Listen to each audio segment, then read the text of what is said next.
G'day, you're listening to the Big Breakdown podcast with Kris, Stafford and Harrison Marshall. Take it away, fellas.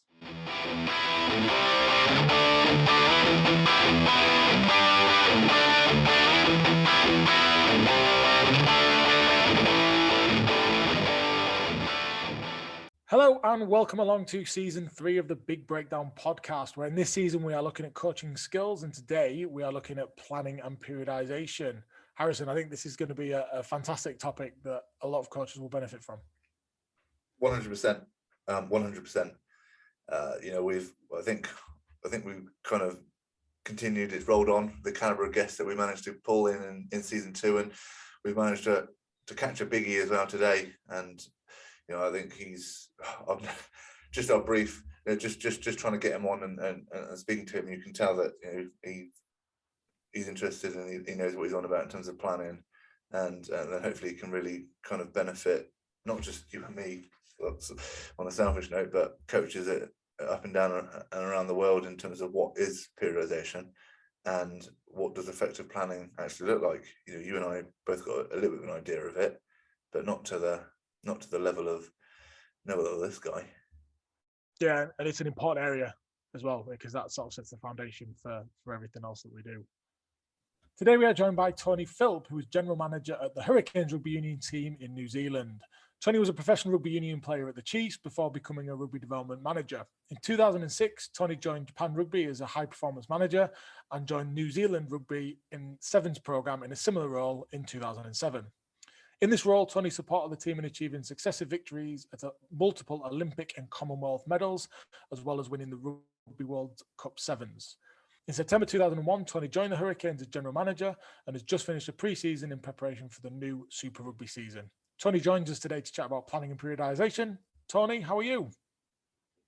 Good, thank you. Lovely New Zealand weather summer day, so excited to keep the sunshine going in New Zealand at the other end of the earth from you guys.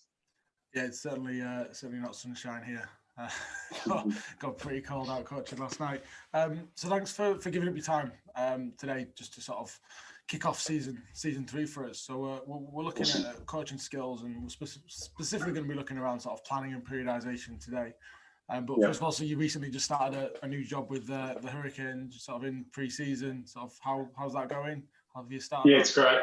Yeah, it's been awesome. I started with the Hurricanes as junior manager of rugby in September last year. So, coming out of the Olympic program with our All Black Sevens and Blackburn Sevens team, and went into lockdown in New Zealand, and then literally started the next day with the Hurricanes. And it's been outstanding. We're in week 2 of our pre-season. We start playing next week, and just incredibly impressed with how much we've grown, and we've got some amazing people in the building, which is exciting for our future.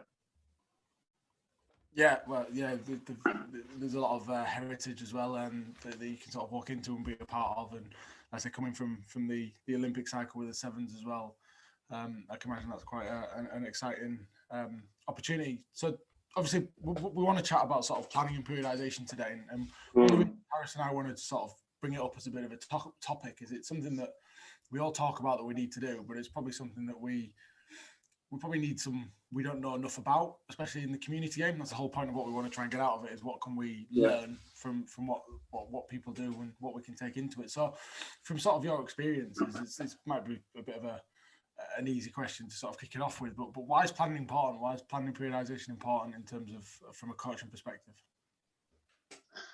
Oh, it's a really good question, and from my point of view, you've probably got the best person, because I just love planning. It's probably the thing when you initially asked me to come on the podcast, and I think we came to what the first topic was. I was like, yeah, I can talk about that. But when you asked me to talk about planning, I got really excited. So I think it's absolutely critical that at any level, whether it's an Olympic program or a Super Rugby club or a first 15 team, that you think about how you want to approach the season and what's important to you and what's not.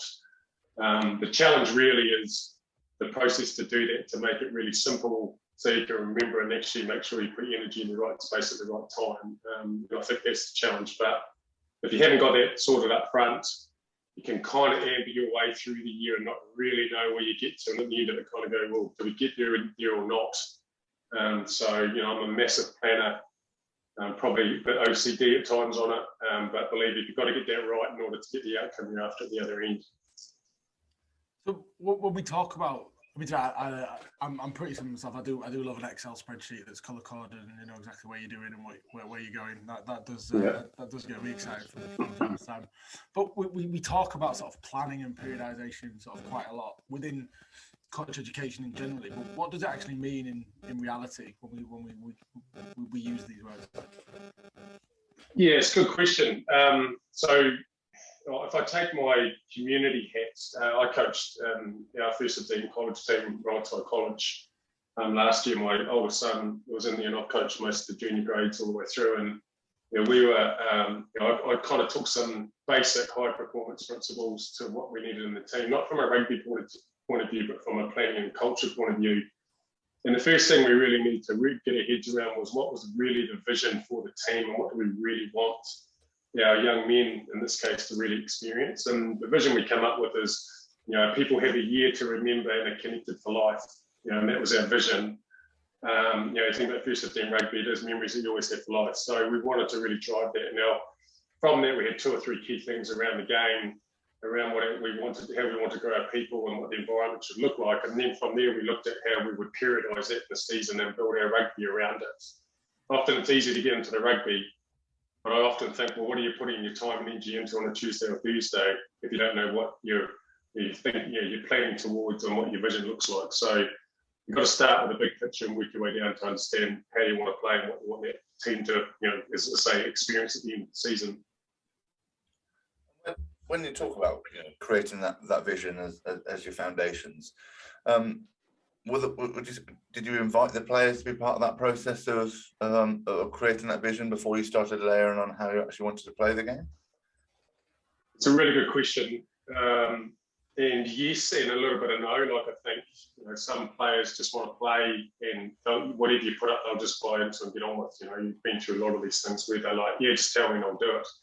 So then making sure, you know, the important thing in my head was kind of clear on what I thought it might look like. Then talk to our coaching group and our management team and get their feedback and adjust accordingly, and then kind of chat to some of the key players and then go and present to the team around what that looked like. The more important bit is that the layers underneath that around how and what that looks like during the season is the key bit. So, you know, I think you can be collaborative, but at times as leaders, you've got to actually be reasonably succinct and say, okay, cool, we've heard you, but you know, this is what we're doing now.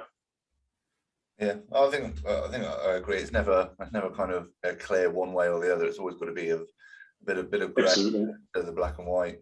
Yeah. How did you so throughout that season? So the planning, it was good. So you got the planning kind of sorted. You've presented to the players.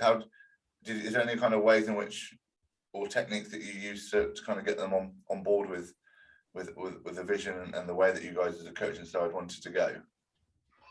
Yeah, you know, if I apply the Hurricanes and the Olympics in the first 15, it's all very similar, just dealing with probably bigger squad sizes and smaller squad sizes, but similar kind of philosophies. And, you know, I think it's, you know, get up and present an idea with a question mark behind it, not a statement as necessarily, and get lots of questions to create conversation and not really, you know, sounds really unorganized as a planner, and it does rattle me a little bit, not really know where it might go, but because you can't force it to, and just, you know, give it kind of some structure, 70% of what it should look like, and allow that 30 or 40% to let it go where it needs to, and genuinely buy into it and believe it and show actions from that, and then the people will then rally in behind and deliver that for you because they'll know they've been part of that process. So kind of give it a question, let the team evolve it and go where it might not go where you thought it would, and that's okay. And then you know you end up in a better place and put some plans to get on with it. I tend to find that's almost probably a little bit more exciting, you know, and as coaches or whenever we plan, we've always got kind of the end goal in mind. But you know, at the end of the day, we're coaching human beings that will all imprint their own footprints on, or their own handprints on on what we're trying to create. And we've all three of us here have probably got examples of where our planning has worked and our planning maybe not have worked, we've not quite reached the goal, or we've always massively overachieved our goal. But I think where planning is really kind of important is it allows us to keep those messages quite simple. You think how important do you think it is in terms of when it comes to planning that we keep our messages simple for players to understand and and get on board? Yeah, totally. I spent some time with a coach, and he talked to me about simplicity is complexity solved. As a bit of a statement in my mind now. But that is, you've got to get the complexity of all the people buying into it. But eventually it needs to come up with a key phrase or something that you can remember. If I have to put our vision or our performance goals or some of the key pillars to our planning on a wall or on a picture, even the values up on the wall, and I can't remember that if someone asked me, then I've wasted everyone's time. So that's our challenge is to create that chaos underneath it when you are planning, let it go where it needs to go, but sharpen it up so it becomes really simple and memorable to action every day. And I think that's the key bit to getting it right, because otherwise you get to the interview and you go, oh God, what was our vision and what were we trying to achieve in our planning? You can't remember, so how would you know you've done it or not? So that's kind of the key bits, I reckon. Yeah, I think that phrase is great. Simplicity is complexity solved. It's so right. When the game of rugby union that we're in, it can get pretty damn complex sometimes, and I think that's their words. I think I'll probably definitely use going forward. How do you, so in terms of kind of when it comes to the planning, when do you kind of feel like well, first of all, how often would you say you reflect across that plan throughout the season? And what are the kind of key markers that you kind of think, oh, we're on track, this plan is working? And then how much flexibility would you add to that plan if it was? Absolutely. Yeah, if I go back to Olympic cycle, which is obviously not quite the community side of it, but I'll hopefully weave my way back to that. So the Olympic cycle was 4 years, and I think the Olympic programs really probably are some of the best planners around how to peak at the right time. And I think in rugby, we could learn a lot from that, because I feel like, especially in New Zealand, expected to win every game, no matter what jersey you're playing in.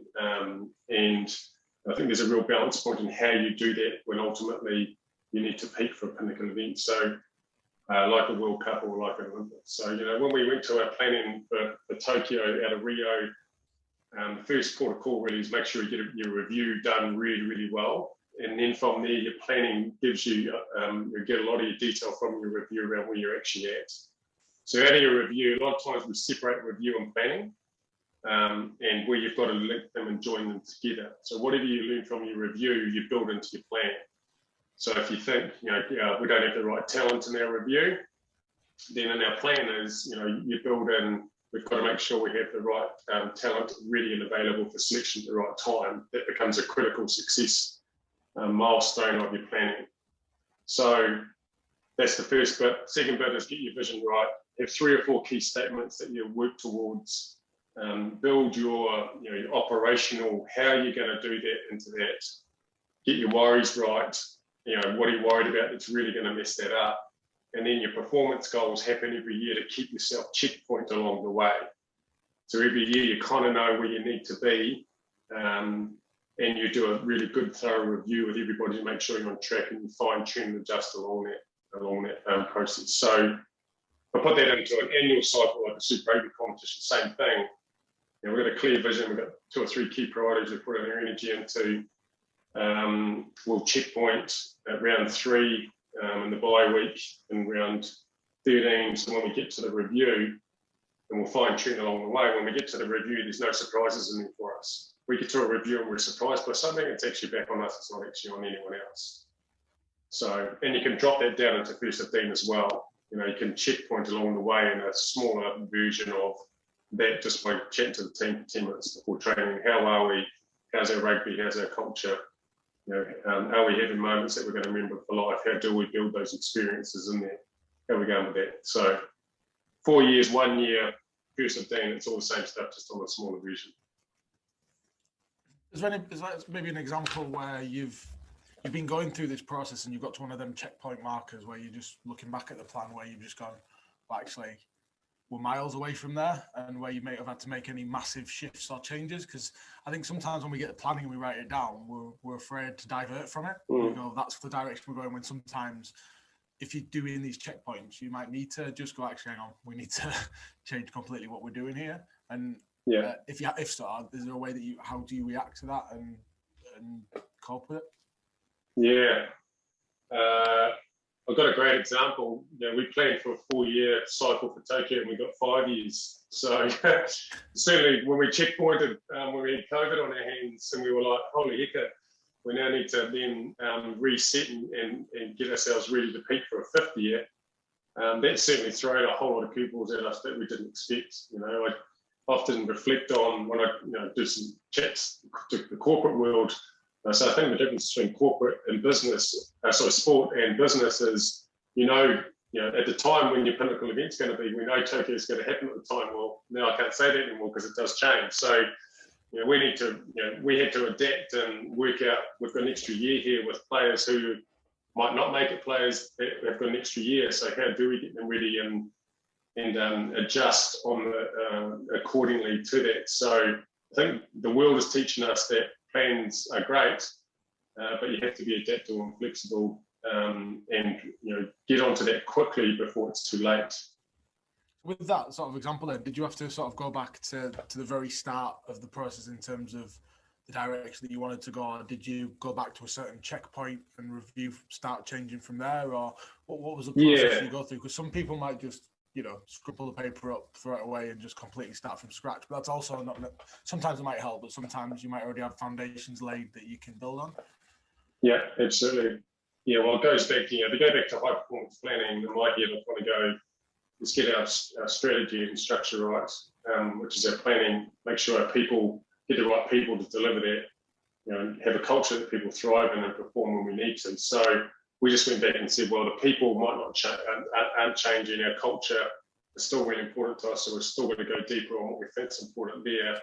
Our strategy does need to change slightly to get us to peak, because our performance has shifted. So, we just had to slow down the team again. We were 3 months out from going to Tokyo 2020, and we felt like we were in a really good place. We won the last 2 tournaments in Canada, both men's and women's. So we really just had to really slow us down again to emotionally deal with COVID for our people, with friends and family. And then when our people were in a good spot, use the culture and the performance to then we get ourselves back up and running again, and try and play tournaments because we couldn't play anyone else. So just understanding your core principles around strategy, people, culture, and performance, what you really need, and just adjusting your plans on the fly. And our language changed a little bit. We used the language around what does the picture look like in Tokyo when we get there in 12 months' time. And then, so if we were to go to sleep the night before the day one, and we're restful and we're sleeping well, what will we be saying that night, and build our plan back from there? Where we'd fit people, our culture, where we're healthy, our culture was strong, and our game plan, we had a few surprises that no one had seen that we're going to bring out and surprise a few people with. And then you work out your plan from there. During that time, so with the number of lockdowns, and especially you guys in New Zealand got hit quite hard with tough restrictions, how did you find kind of player engagement with that process? Especially like moving things online and some of them having to train on their own for large periods. Do you think that didn't any of them kind of, well, I guess human nature, their mind would have deviated away from that Olympic dream, but how easy did you find it for them to switch back in and crack on with the with getting to the goal that was in place? Yeah, really good question, Harrison. And I think we had a really strong group of leaders in our program, with our head coach at Clark Laidlaw and Alan Bunting and Corey Sweeney in the women's program. And we knew that our people were the most important thing at that time. So we made sure that our people were taken care of first. So the first thing we did was get home and be safe, and let's keep connected. And then we made sure our culture was strong, and then we dealt with the physical and the rugby side of it. We didn't throw a lot of the rugby stuff at them at the time. We just needed to make sure our people were front of mind in everything that we did. And then people and culture are massive in times of crisis. And often it's easy for us to get into the easy stuff, which is the rugby stuff, and keep that ticking over. But we knew we'd get that right later on if we really built the connection with our people and the culture. And we felt it certainly paid off when we got to where we needed to get to. I think that's a common theme across coaching. I mean, this is episode 1 of our third series of the podcast, and every coach that we've had on to speak has always said that people will always come first, and I always refer back to I remember listening to a podcast with Maurizio Pochettino, the Tottenham Hotspur's manager, the Paris Saint-Germain manager at the time, and he said, as coaches we deal with people that tend to play that just play sport, and for you sport at a very high level, and we can. I know the lockdowns were very, very tough on a lot of people, and I think it's really kind of refreshing to hear that, we're not going to lose the vision and all the planning and the hard work we put in place, but we've got to make sure that we're looking after the human beings. That, yes, I think that's really refreshing. It's also quite easy to pick up where you kind of left off, because you've done all that hard work and looking after them. Mentally over that period, was it quite easy to pick up the plan when you could get back into group training? Yeah, you had certainly saw an energised, excited group to want to come back to their rugby family. And that was really important that we allowed that to happen. And we were on the road for 6 weeks down into Tokyo, and we 2 weeks in quarantine. So we were a family, I guess, in lots of ways at that end point. So I think there was a real people were grateful for what they do have, because it was taken away from them really, really quickly. We were, had, say, Olympians on their way, and that was taken away from them within the drop of a hat. And when something's taken away from you, and then you get it back, you're kind of really grateful for it. So you just can't wait to get back, and the energy level changes, because you're like, man, I live the best day and the best life at the moment, and I'm going to give everything I can. So there's a real positive spin, because the people and the culture, we invested in that, and the gratitude was high for what they do, that we were ready to get back together and go for it in that final little bit. So just on the other side of that, then, sort of, Tony, like we said, it spoke about at the start, sort of going into the Hurricanes now. There's the other side of when you walk into a new program, and this is what I think, when you're a community coach or coaching within any level, when you walk into a new environment and something like planning, what would your advice be for the start of that process? Because I suppose it's trying to find that balance between going in and putting the principles in place that but then also adapting to the new culture of the environment that you're going into. Yeah, absolutely. I guess the first thing I did was, or am doing, because I'm still doing it, is understand our people. It's the same thing. The plan will be easy, but I needed to go in and listen really well and understand who our people are and where we're actually at. So I was, really made sure I spoke with all the staff for one-on-ones. It took the time to do that. We went in season, so the timing was perfect, really, to spend quality time with our people and get a really good feel for where we thought we were at, off a really good review that was done post the season by a guy by the name of Mike Chu. And that allowed us to understand kind of where the team was at, and then understand the people well, and then really we then got together and said, right, now we know that, let's work on what our plan is for next year. So if I'd come in and say, right, here's the plan, let's get on with it, there would have been chaos. I would have like, who's this dude? You don't even know who I am and what makes me tick, who I'm married to, who my partner is, who my kids are, what my frustrations are, what I love about this place, one of the questions I asked is, if you were to describe this club in 3 words, what would you say? Because I wanted to know how people described our club and what their passions were and where the club was at. So coming in new, you've got to be disciplined on listening first versus leading, but you also need to get the balance right, that you do need to lead at some stage, because you can't listen all the time either. So I was constantly thinking, am I listening or leading here? Because they need at times a leader to stand up with alongside Jason Holland, our head coach, and our CEO and leader, make sure we lead really well when we need to, but we're listening first. Yeah.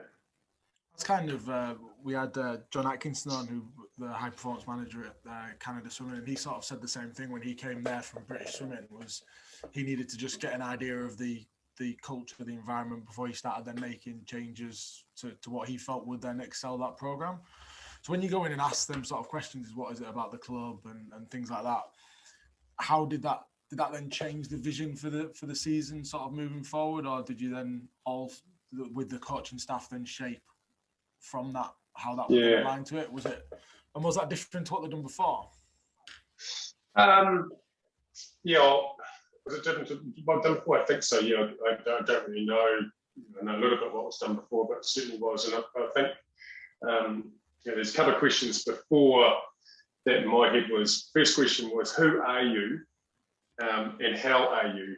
Certainly, I've got people rolling through my office I've never met before.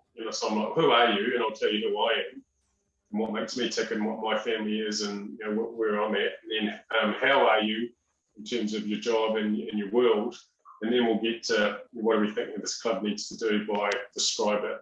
And that just really, when you talk to lots of people, you get some common themes that come out of it.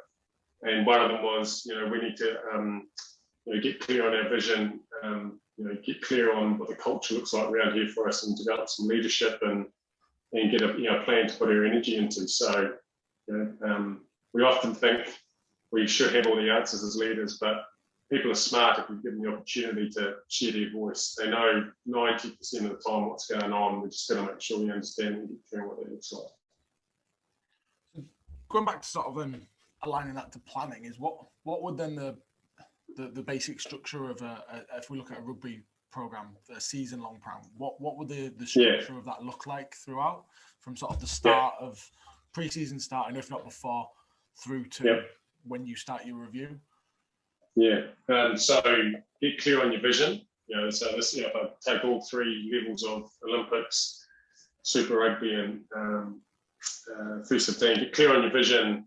Understand the values around how you want to operate around here. If they're there, great. If you need to fine tune them, get that sorted. Clear on the outcome of what you're chasing. What's the performance goal here that you're after? 3 or 4, no more than 5 critical areas of focus. Normally there'll be something around your players, your support staff, the game, your culture, and maybe something around alignment. Something normally they're kind of around those things. You've got any more than 5, you're going to battle. I reckon 3. I've got a magic number. 3 is probably about right, I reckon. Then allow your people to then bring that to life. How do we bring to life? We want to have an amazing culture that people thrive in, if that's whatever your area of focus is. And allow key people who are good in that space to say how we're going to do it and when we're going to do it. Then take all of those and then sit down and do your calendar and work out when you're going to do it and how it's important to do it, and fill your schedule up with your time to bring that, and the projects to bring that to life to do it. So often you walk into a team, doesn't matter what level it is, and you say, right, let's talk about planning for next year, and the magical spreadsheet comes out and you start filling in rugby and S&C. So I always have their S&Cs on, that they have a magical spreadsheet, lots of colours on it. But what are we filling it up with? We don't know that yet until we understand what our plan is. So that's the last bit we do, not the first bit. So let's get the front end right, and then we'll work out where we're going to fill our time. And then we'll get that bit right.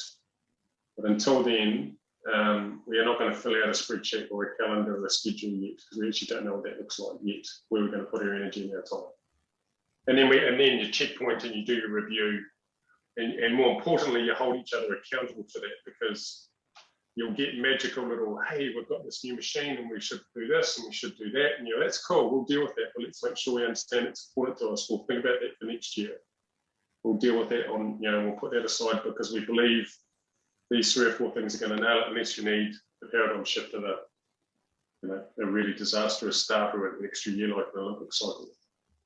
So, how would you make some of them more sort of measurable? So when you're working through the season, that you've got a measurement of where you're at towards the final goal. And obviously it's contextual, depending on a lot of the stuff that you might say within the 5 key areas of focus. But have you got an example of how you might make something like a values or a culture, how you would quantify that as a success or not quite there yet? Yeah, great point. I think, obviously the outcome is important. At the end of the day, we're here to win. You've got to make sure you win. So, winning, you can win and not achieve your plan or your vision or your values. You can lose and not achieve your plan or your vision or your values. So you just got to work out in between. If you line those 2 things up, then you're going to get everything. I think outcome of winning is important. From a culture point of view, a lot of it's feel, but you've got to have an awareness of that. You've got to have people kind of feeling the room and understanding, are we laughing? Do we have belly laughter? Can we switch into performance focus and go and smash something on the field? And then afterwards, get really good critical feedback when we need to each other without anyone being offended, and have conversations that we need to have, but sometimes we don't want to have. So you need people having an awareness on culture and getting a feel for it. And normally, if you've got a really good head coach, they'll sense things going on rather than worry about the tactical of the catch and pass and the drill I need to coach, but sitting back and going and walk into the room and go, something's not quite right here. What's going on? We need to have this conversation now. But if you're not looking for it or feeling that, then you're never going to know whether you're on track on it or not. So you can't measure culture, but you can feel culture. But you've got to have people trying to look for that or feel, if that makes sense. And then obviously you can measure your S&C side of it and your physical side of it. And also you can measure in your schedule where you dedicate your time. So we did a recent, I looked at our schedule over the last 2 or 3 weeks and worked out a percentage of time in rugby culture leadership, and looked at, well, is that about right for what we're after here? So where do we put our time and energy into those areas? And when we go into play in the season, is that going to change? And what percentage does it need to change to? Should we do 100% rugby and not do anything about leadership or culture or whatever your areas of focus are? And the answer is no, but you've got to get that balance right. So you can measure it by looking at the time and energy you put into it during the weekly schedule as well. Yeah, I suppose that's the risk sometimes once the season starts, of the actual outcome on the field takes over from some of the stuff that you've been doing off field and as a priority, when you're not supposed to go hand in hand. Because if you're not got off to the best of start, actually having a culture that everyone's bought into is what will drive you to get you out of the rut, to turn the performance on the pitch around. So it is, I suppose it's that balancing act of how you prioritize everything. So from sort of your perspective of your role as sort of general manager, how do you manage that with the coaches that you're working with, whether that was in the Olympic cycle or with the Hurricanes now? How would that work from your leadership perspective of managing that? Yeah, great alignment with your head coach and your CEO and your board.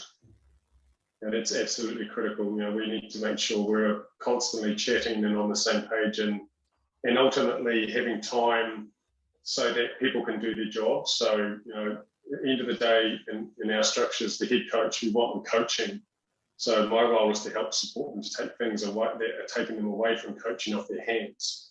But also having constant chat around the picture or the plan that we're putting our energy into. So it's very easy to get disjointed when you get really busy. But as soon as you can get that misalignment around key leaders in your spine of your chair and your CEO, your general manager rugby and your head coach, you'll lose time later on because you'll be disjointed and you're picking up the mess. So first port of call is, with my role is to make sure that a really strong alignment and communication channel with the head coach. And then collectively, it's kind of like the parents say, when they know the parents are aligned, the kids will be like, we're sweet here. If they see that mum and dad aren't quite on the same page, and they might be arguing about something, or they're not actually, they'll find a hole somewhere and they'll go for it. So you've got to make sure mum and dad are on the same page. It's a little bit like that with the GM and the head coach. We might not agree on everything, and we shouldn't, But the old, when we leave that room, we are committed to and aligned to what we're going to do, and let's get on with it. So absolutely critical. And then Jason in this case, or Ellen and Clark in the Sevens case, will then take care of the management team and the rugby. I don't make comment on the game. I'm not there to say why didn't you kick it versus run it. And I'll help make sure we shape the strategy and the people and the culture we needed in the alignment bit. So certainly that collaboration alignment is critical. And on that, so I guess a big part of your role will also be managing up to, you mentioned in the CEO for grassroots game, it's managing up with like communities and maybe chairmen and board members. How have you found that process of managing up, and how much in previous experiences have they kind of wanted to imprint some of what they wanted from the club into the plan as well? Yeah, it's both are critical. So I've been caught out a few times in my past. You learn very quickly when you don't manage up well. You get a very quick whack on the hand because someone got surprised by something. So and that's a really good philosophy in my head, is who's going to be surprised by that? That's my question I asked of myself.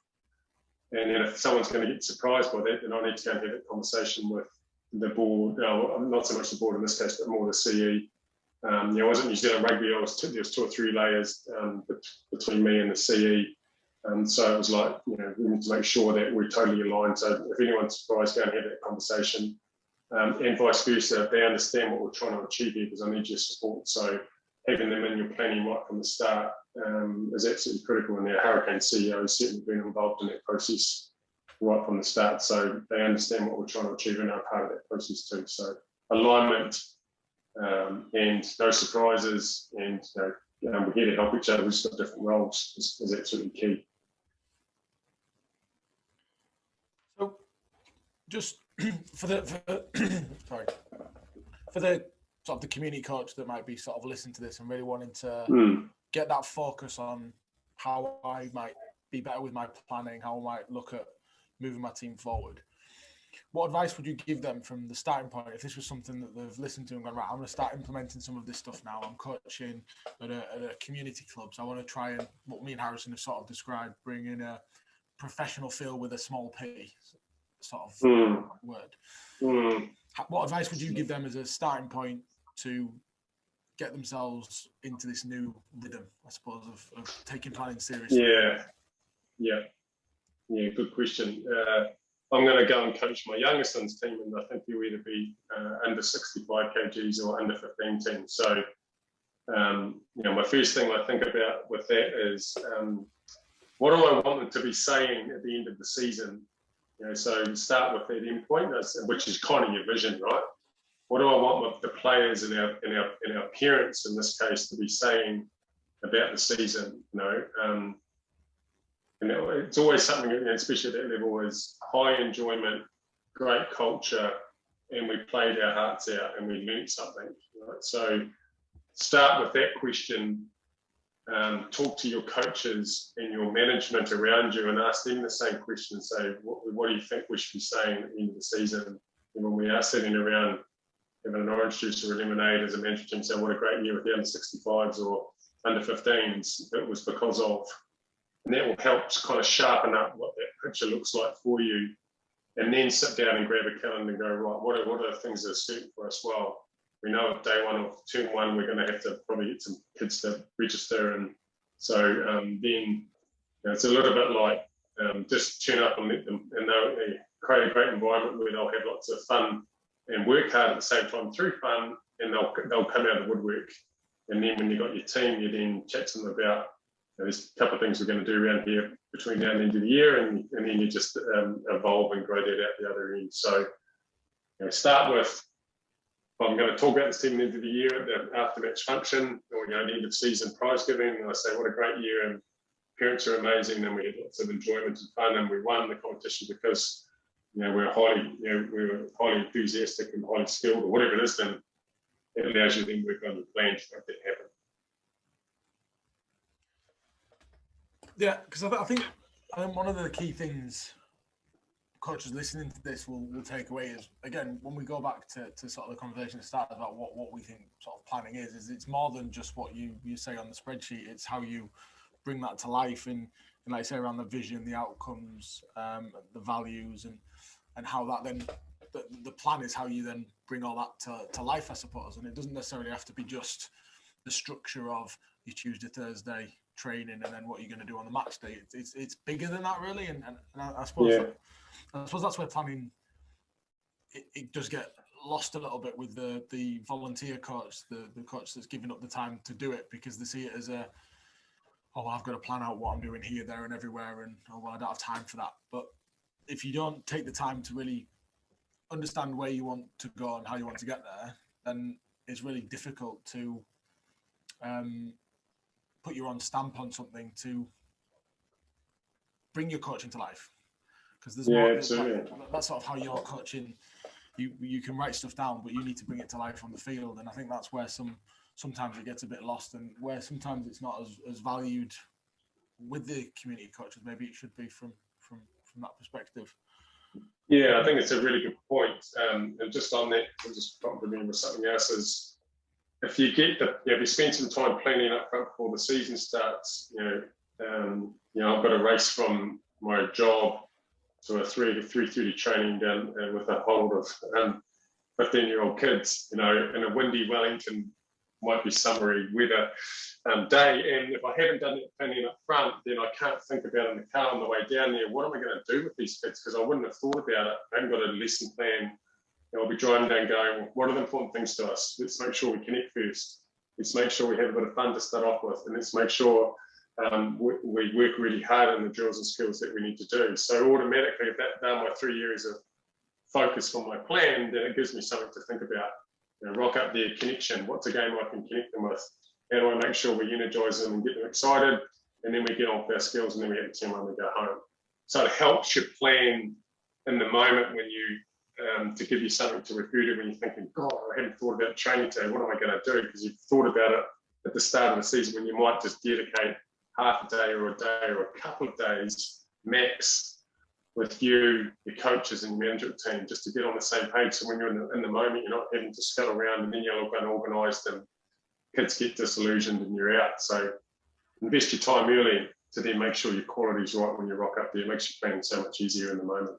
I also think, I think I've been exposed to, I've done a bit of reading and looking into it a little bit more now, is this idea of creating themes that can run throughout the year. I think we've had examples from previous guest Jack Gooding, who coached Australia's schoolboys. They came up with a theme of having the Wolverines, and those, especially when you're dealing in community game, that's having a theme and a theme in your season and maybe your sessions around certain areas. I think automatically makes it a little bit more exciting, because you can get wild, wacky, and really creative with your kind of sessions. So we talk about creating, connecting, fun, engaging sessions. Well, I think what I found from introducing themes, especially in my college setting of where I work, is it helps the players understand back to those 3 to 5 key messages, but layering on the themes just automatically, it raises eyebrows. I find it gets people engaged, and it gets them questioning, like we spoke about at the start of creating this vision. Is theming and playing around with themes, is that something that you've kind of explored as within your planning, or is it? Yeah, it's a good. Yeah, I think as long as you've got if I think about the professional side of it, you've got to make sure you still have your foundation set first in your vision and your value systems, because often you can get confused around, we have a theme and people think that's the vision for the year, and then the next year they come in and then they've got another theme and another theme and another theme and another theme. So they get themed out.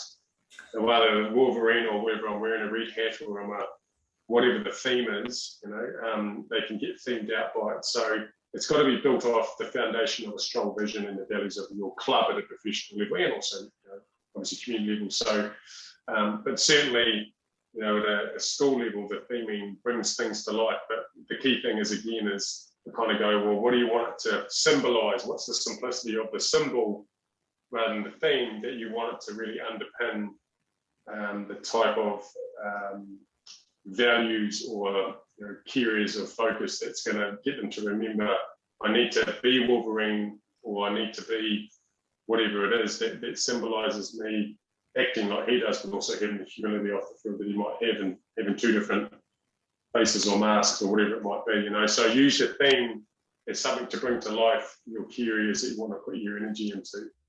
Oh, I think 100% that goes back to what you previously saying in terms of we've got to front load it, and there's no point, and I wouldn't say add a theme for theme's sake, right? If you front loaded with, you identified what you want your culture to be, what you want your vision to be, what you want to get out, and then you come up with a creative solution that brings all of that to life. I think that's the way that maybe that's the way I'd want to go.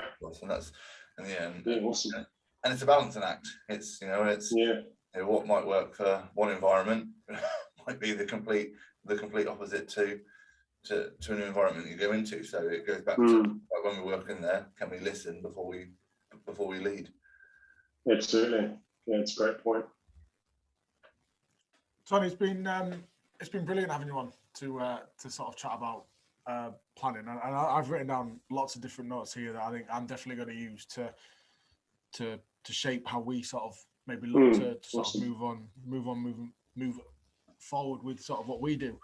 But sort of listening, I think some of the key things that we've got is that people and values has to shape everything, because then that's going to then dictate how you then plan out and what you want to do for the rest of the season.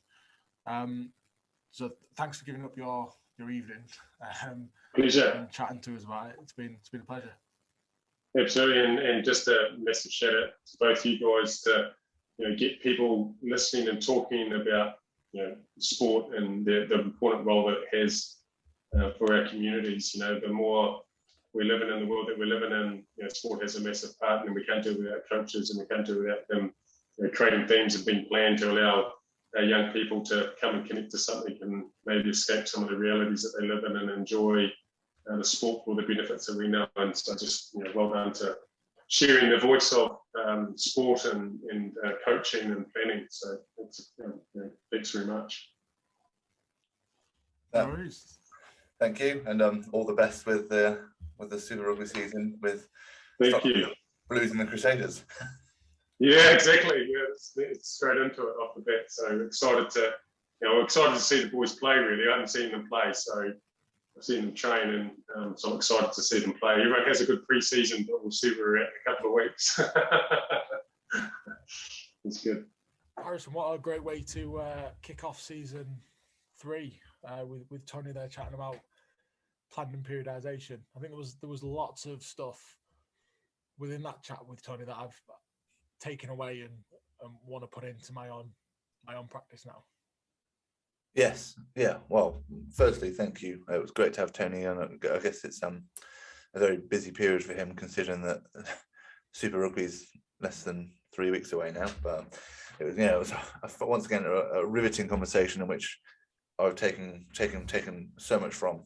I think just almost at the start, straight away when he's talking around creating a plan.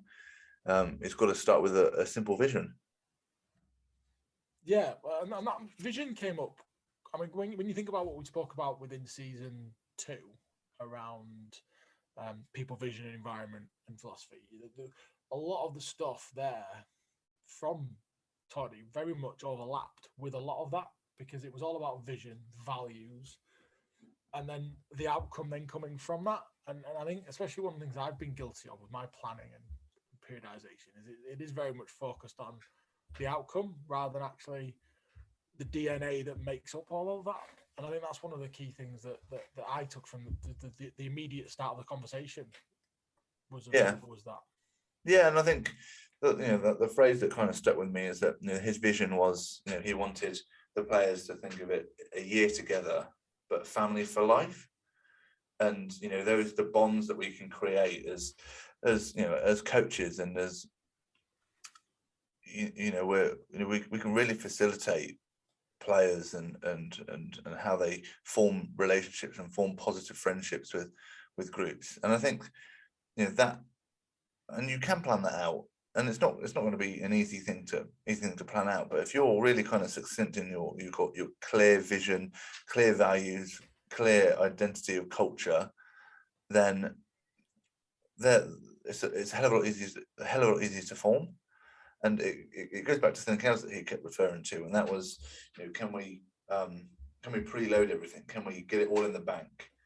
And can we make sure that, you know, we're really clear, nice and early, bank it nice and early, and then when it comes to the processes throughout the year, you know, you're on top of it. You know what you want to bring. You know what the values are. For us as a coaching staff, or me and my own if I'm coaching, I know the values that I've agreed upon with the players, maybe with the board above, and they're the ones I want to stick to throughout the year. And it's clear and it's simple and it's effective.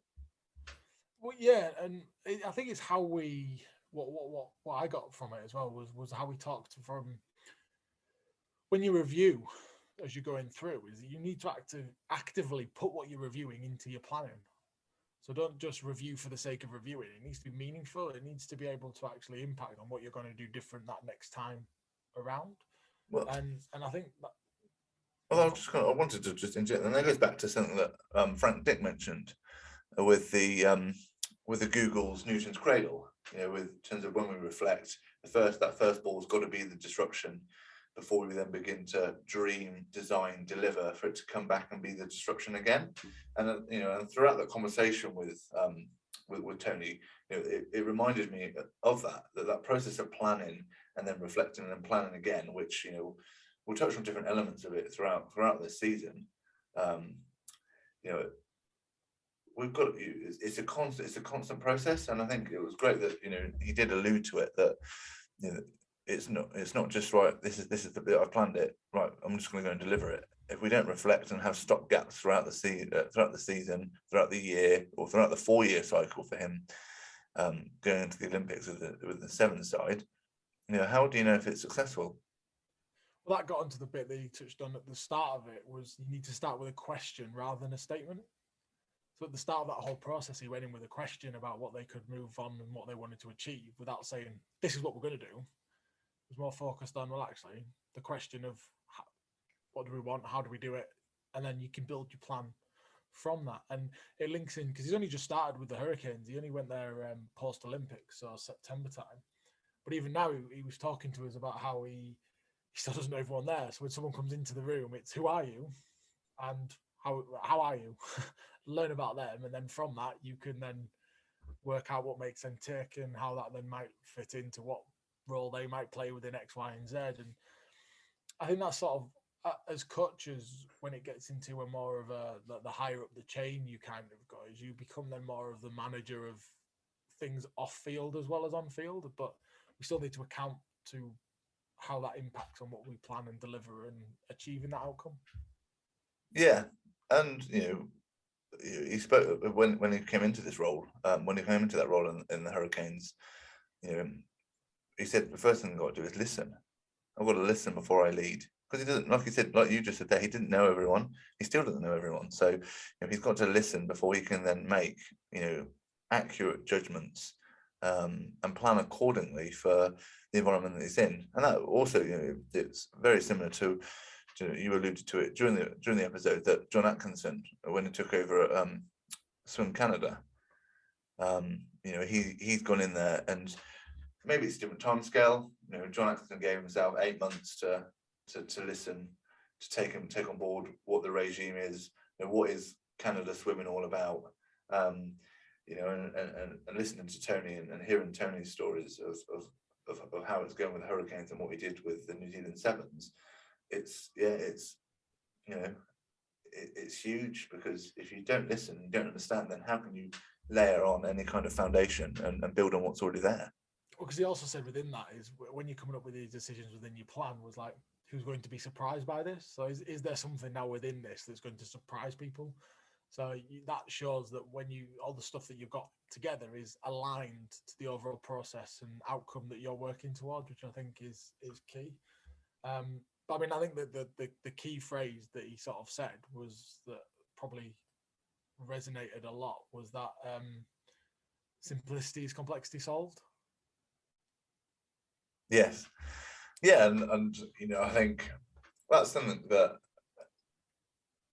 we have in on all the episodes that we've done have preached without I think consciously saying it, that the art of effective coaching is simplifying the complexity of everything that we do.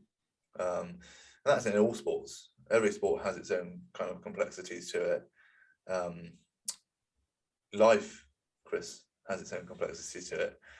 But our role as leaders, as coaches, as people who, as mentors, as people who are looked upon by groups of individuals or as a collective team, if we can simplify the complexity of the sport, the complexity of life, and deal with these human beings and create the plan that's effective, that's assured, that deals with it, is a true sign of a good plan. And that actually was made very clear by the disruptions that disruptions to the seventh cycle that he was alluding to. But actually, when they went into lockdown and in New Zealand, I think they had their fair share of quite very, very strict and very, very long lockdowns. The plan that they put in place to get gold medal at the Olympics didn't necessarily go out the window, but it was a stopgap. It was put on the shelf as they made sure that the mental well-being and the mental health of all the athletes that they were working with to take them to Tokyo was paramount during a really probably tough time globally. And that enabled them, when the players did come back, that they were able to hit the ground running because they were looking forward to doing something they've not been able to do, and they're in a healthy frame of mind. Right, it goes back to the message that was sung throughout the whole of season 3 of people first.